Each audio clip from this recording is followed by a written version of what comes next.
עשתה לנו עונש, והיינו צריכים, לא עבדנו כבר, לא היה עבודה, אז היינו צריכים, עם בלי מים, היה שם מאחורי המחנה איזה נחל, היינו צריכים לקחת מים, ללכת, לשפוך, ושוב פעם ללכת.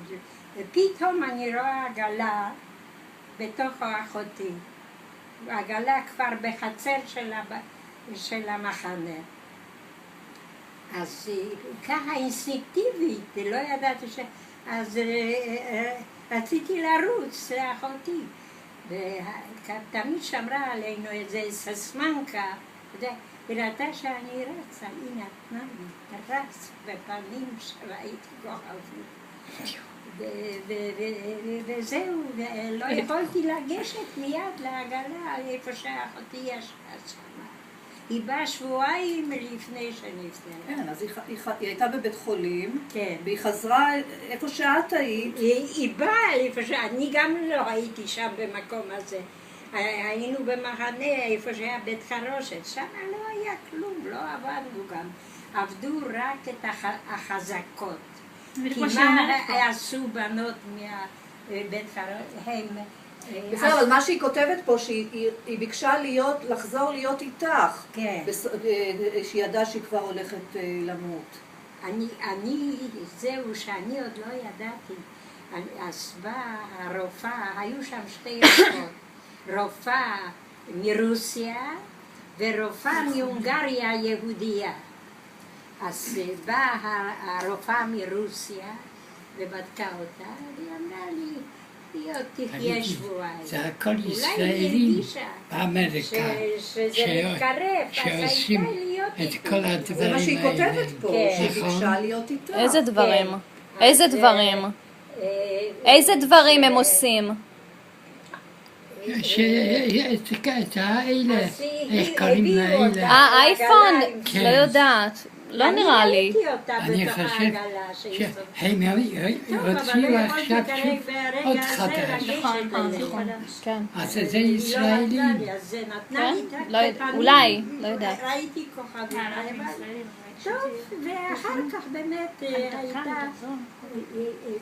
הרופאה הרוסייה באה ובדקה אותה, והיא גם אמרה, הייתי תהיה עוד שבועיים.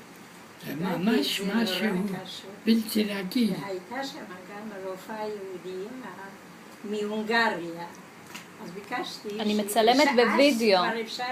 אני מצלמת בווידאו. זה כבר לא הייתה מלחמה, הם כבר לא נלחמו, אז ביקשתי שישלחו לי את הרופאה מהונגריה, את היהודייה. היא ידעה, אז היא בדקה אותה, לא, זה לא נכון מה שהרוסיה אומרת.